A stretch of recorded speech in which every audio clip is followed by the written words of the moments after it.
And just like that, the tour games are over and we had the best of the bunch here at Marvel Stadium. Welcome back to the channel. It's about midnight here in Melbourne. So a quick video for you to look back on the game, some of the big talking points, selection headaches for Andy Farrell, and what can the Wallabies learn from that performance for how they could get the better of the Lions on the weekend. Welcome back to the channel. Drop a comment down below. What did you make of the game? Do you agree with me? Most entertaining game in terms of a tour game that we've had so far. I'm not including the Argentina game in Dublin in that.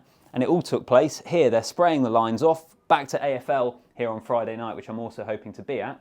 And welcome back in to the TalkSport commentary position. I was actually down pitch side over there, which is a real privilege, don't get me wrong. You actually don't get the best view. You're kind of blocked. But anyway, welcome back. Let me grab a seat. So,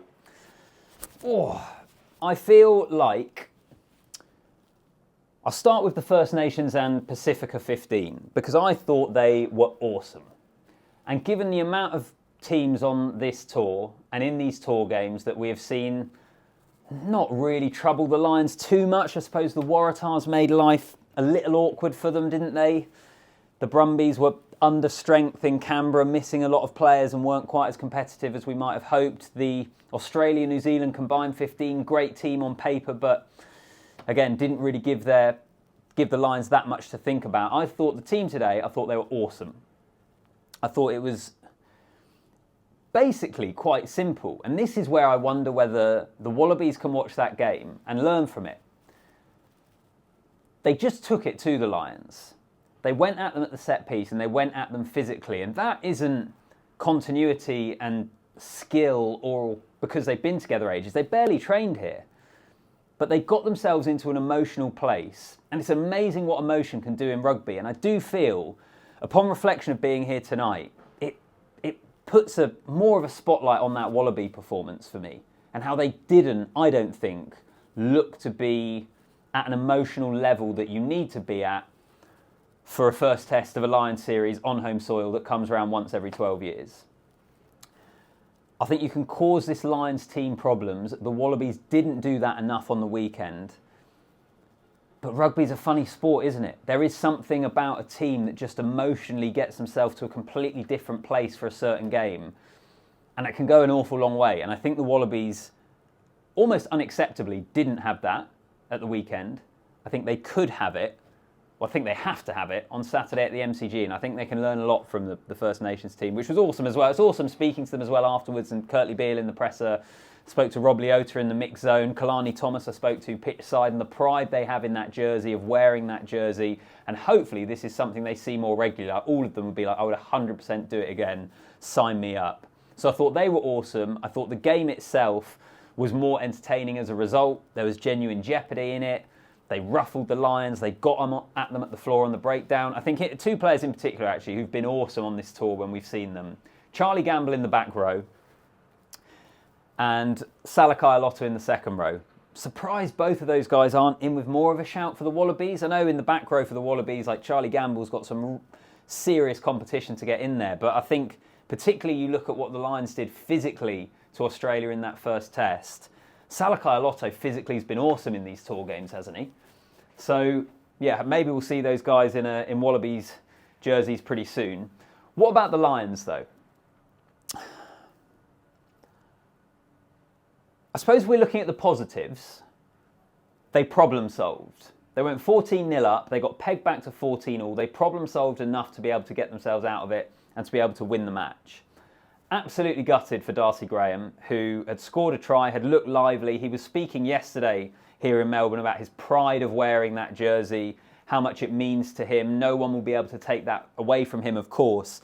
But then 14 minutes into the game, when you've already scored a try, to pick up that injury. And because of where I was sat down here, I could see him really clearly. I was not far away from him when he went and sat down on the bench and in tears, and just brutal for him. Because actually, not just brutal for him because it's horrible that happens and it happens 40 minutes into the game, but if Matt Hansen isn't fit here, Darcy Graham could have been involved in the second test. I really believe that. Like, he was the next cab off the rank.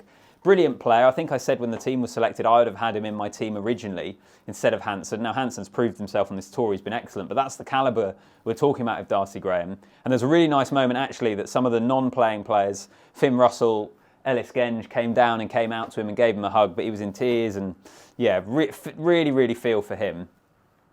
Elsewhere, what other positions do you think Andy Farrell will be scratching his head and wondering about ahead of that second test on who to bring in? So Blair Kinghorn played 80, which I thought was kind of interesting. I thought when Marcus Smith came on, we might have seen him go to fullback and you just rest Blair Kinghorn. Could he be in contention to come into that back three in place of Hugo Keenan or even James Lowe? James Lowe hasn't necessarily looked his best on this tour.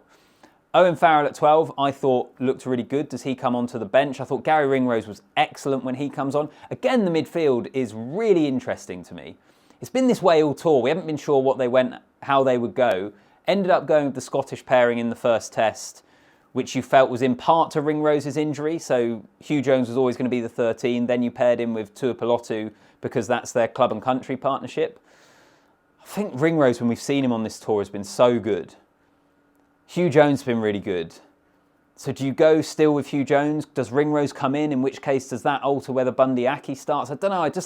I still have a feeling that Andy Farrell might switch things up there, which isn't because Tuipulotu and Jones have done anything wrong. Almost just a gut instinct thing. I thought Ringrose was very, very good. The back row as well. So Jack Morgan came off. Again, do we read into that? Andy Farrell said he was this close to starting in the first test because he came off earlier here. Is that an eye to things on Saturday? Wouldn't begrudge him hit whatsoever, would you? And then I suppose actually Joe McCarthy, still question marks over Joe McCarthy and whether he is going to be ready to play in that second test. In which case, what happens in the second row? Does Tyg Byrne move from 6 into the second row and then that opens up a spot for maybe a Jack Morgan and a Tom Curry to start? Does a James Ryan or a Scott Cummings come in if you want that more out-and-out second row still, which is what they've been doing? So I think that's a position of real intrigue because of how good Tyg Byrne was in that first test. You want to keep him at 6 rather than in the second row. I'm trying to think what else. Oh, one other position actually, yes. Ben White. Alex Mitchell's been great on this tour and he's got through such a lot of work. But Andy Farrell name-checked Ben White in both his interview with Sky and in the press conference, kind of unprompted with us in the press conference. And he got through another good performance here. Just wonder whether Ben White could come onto the bench as well, you know. For a guy that's come in, has had to get up to speed, I think there are a few selection things there. So Andy Farrell naming his squad on Thursday. Let's see what he goes with. How much will he shuffle his pack ahead of the second test? And can the Wallabies learn from the First Nations and Pasifika 15? I think the big thing is from an emotional point of view. You have to get yourself to that emotional place to match the Lions. They didn't on the weekend at all. They were completely on the back foot physically in the opening half of the game. Opening 50 minutes, really. But can they take something away from that? I think they need to, personally. Let's see what happens in the second test. I will leave it there. Give me your thoughts in the comments down below. Like the video as well. Subscribe to the channel.